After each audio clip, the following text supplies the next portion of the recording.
जिस संतान को आप अपने जीवन भर की कमाई देके जाना चाहते हो, उस संतान की कभी परीक्षा लेके देखो कि वो तुम्हारे प्रति कितने धार्मिक हैं। भगवान श्री राम अपनी सौतेली मां के कहने से 14 वर्ष के लिए वन को चले गए थे। हां जी कि ना जी?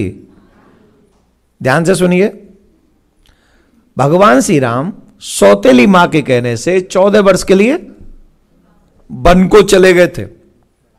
तुम्हारे पुत्र रतन लाल आपके कहने से 14 घंटे के लिए आईफोन छोड़ सकते हैं?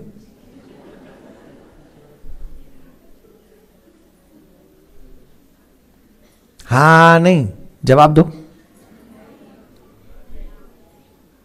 सिर्फ 14 घंटे। राम जी चले गए वन को, अयोध्या छोड़ के। राम जी अपनी सौतेली मां की बात मानकर अयोध्या छोड़ देते हैं, और हम अपने मां बाप की बात मानकर एक बुरी आदत नहीं छोड़ सकते, लहसुन प्याज तक नहीं छोड़ सकते,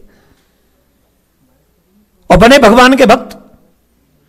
हम राम को मानते, राम की नहीं मानते, कृष्ण को मानते, कृष्ण की नहीं मानते, रामायण को मानते, रामायण की नहीं मानते, गीता को मानते, गीता की नहीं मानते, भागवत सुनते हैं, भागवत की नहीं मानते। Is it good or it is bad? Tell me. अगर तुम धर्म की नहीं मानोगे, तुम्हारी संतान तुम्हारी नहीं मानेगी। It's clear.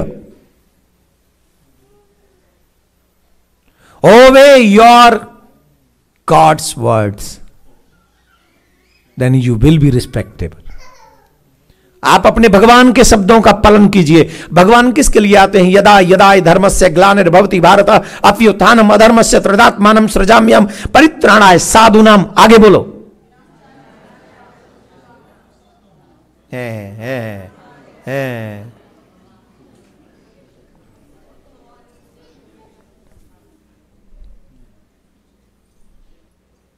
कहां से तुम्हारे बच्चे धर्म को जानेंगे और कहां से तुम्हारी बात मानेंगे?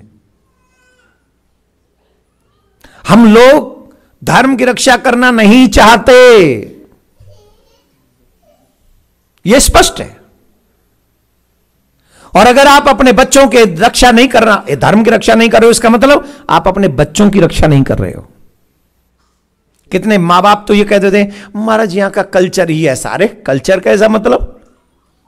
हम विश्व के किसी भी कोने में रहें, उनके नियम और कानून का पालन करें, लेकिन संस्कार हमारे ही होने चाहिए हमारे बच्चों में। वो कल्चर हमारा ही होना चाहिए हमारे बच्चों में। Don't forget your culture, don't forget your religion,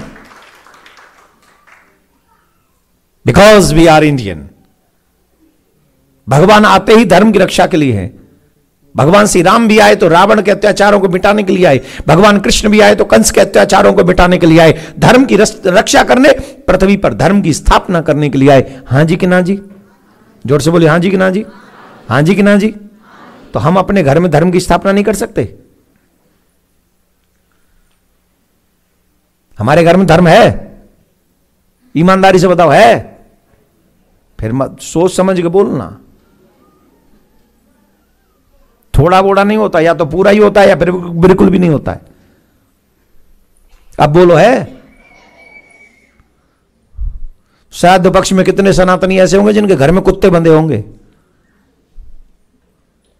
ऊपर से ब्राह्मण देवता को बुला के भोजन भी करा रहे होंगे। अब उन गरुड़ पुराण की बात माने तो जिस घर में श्वान है उस घर में कोई पितृ पूजा स्वीकार नहीं करेगा, देवता पूजा स्वीकार नहीं करेगा। यह धर्म के विरुद्ध है श्वान को घर में रखना। कितने लोग तो मेरा पीछा छोड़ के चले गए, हमें इनकी कथा नहीं सुननी है, तो श्वान को, अरे श्वान भाई मैं बदल दूं, मैं गरुड़ पुराण बदल दूं, भागवत बदल दूं, वेद पुराण बदल दूं, क्योंकि तुम्हें कुत्ते पसंद हैं। एक पंडित जी के यहां पर गए थे हम, और वो पंडित जी हमको बता रहे थे, बोले महाराज आप बड़ा कड़वा बोलते हो। मैंने क्यों? बोले महाराज हम तो एक जजमान के यहां गए थे पूजा करवाने, तो वो अकेला ही संडा बैठा हुआ था। मैंने अच्छी बात। बोले साथ में कुत्ते को लेके बैठा था। अब हमने कहा इसको दूर कर। बोले नहीं कुत्ता मत बोलना इसको, ये मेरा बेटा है, इसका नाम है, और इसका भी नाम इन्वॉल्व करो, गोत्र भी इसका मेरा गोत्र, इसका गोत्र एक ही है। ईमानदारी से बताइए ये धर्म का सम्मान है कि धर्म का अपमान है? जोर से बोलिए। और पूजा काय को करवा रहा है फिर वो? ये नाटक हो रहा है पूजा करवाने का, ये पूजा नहीं हो रही है। न कोई देवता स्वीकार करेगा ऐसी पूजा को, न कोई पितृ, और पितृ जब रुष्ट होकर जाएंगे तो साप दे के जाएंगे। ये हम नहीं कह रहे, गरुड़ पुराण पढ़ो और लड़ना हो तो व्यास जी से लड़ो, हमसे नहीं। हम तो सिर्फ उनका लिखा हुआ कह रहे हैं आपको।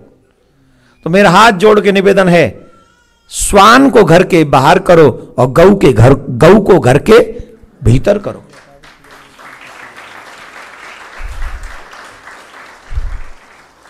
यही धर्म है। भगवान श्री राम ने सिखाया, हर व्यक्ति को चाहिए वो अपने माता पिता की आज्ञा का पालन करे, अपने गुरुजनों के बताए हुए मार्ग पर चले, वेद पुराणों को ऑलवेज सुनता रहे और एक पत्नी व्रत रखे, अपने बच्चों को संस्कारवान बनाए। हर व्यक्ति के 2-2 पुत्र होने चाहिए, वैसे 4 हों तो अच्छी बात। कितने पुत्र होने चाहिए? 4, राम लक्ष्मण भरत शत्रुघ्न। हाँ, एक दूसरे, अब कई तो पत्नियां देख रही हैं पति को, हैं? अरे भाई देखो, गुस्सा नहीं करो, पतिदेव का क्या फॉल्ट? शास्त्र ऐसा कहते हैं, जिसके एक पुत्र हो और भगवान न करे कोई घटना घट जाए, तो अब बताइए क्या है आपके हाथ में, क्या रह गया? बोलिए। हमारे शास्त्रों में एक पुत्र वाले को निसंतान माना गया है। हमने एक दिन और बोली थी नहीं बात, सुनी थी कि नहीं? जैसे एक नेत्र वाला हो और एक नेत्र में रोग लग जाए आगे जाके, तो दोनों ही फूट गई कि नहीं फूट गई? और 2 नेत्र वाला हो, एक रोग लग जाए तो कम से कम एक से देख तो सकेगा। वैसे ही कम से कम हर सनातनी के 2 तो पुत्र हो और 2 पुत्री हो, तो कितने हुए टोटल? जोर से बोलो। उससे पहले हमें संतोष नहीं करना चाहिए। यही सनातनी परंपरा का पालन करो और मतलब भगवान कृपा करेंगे, 4 में से 1 आध तो भक्त हो ही जाएगा जो तुम्हारा बेड़ा पार कर देगा। 4 में से 1 तो हो ही जाएगा।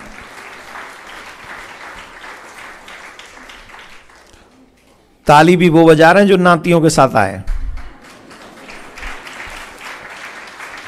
हर दादा दादी चाहते हैं कि हमारे घर में 4-5 नाती पंथी खेलें, और मम्मी पापा इतने पढ़े लिखे, मम्मी पापा कहते डोंट फोर्सिंग मी। कौन पालेगा, कौन पढ़ाएगा, कौन करेगा? जिसने तुम्हें पढ़ाया है, जिसने तुम्हें बचाया है, जिसने तुम्हें जीवन जीना सिखाया है, वही उनको भी पढ़ा देंगे। ये तुम्हारी नहीं, ये ईश्वर की संतान है, ईश्वर अंश है। ठाकुर जी अपने आप पढ़ा लिखा के तुमसे अच्छा बना देगा। Believe my words. And Siyavar Ramchandra की जय। राधे राधे बोलना पड़ेगा। तो भगवान श्री राम ने यही सिखाया, अपने धर्म का पालन करो, सत्य वचन करो और अपने माता पिता की आज्ञा का पालन करते रहो, वेद पुराणों का आदर करते रहो।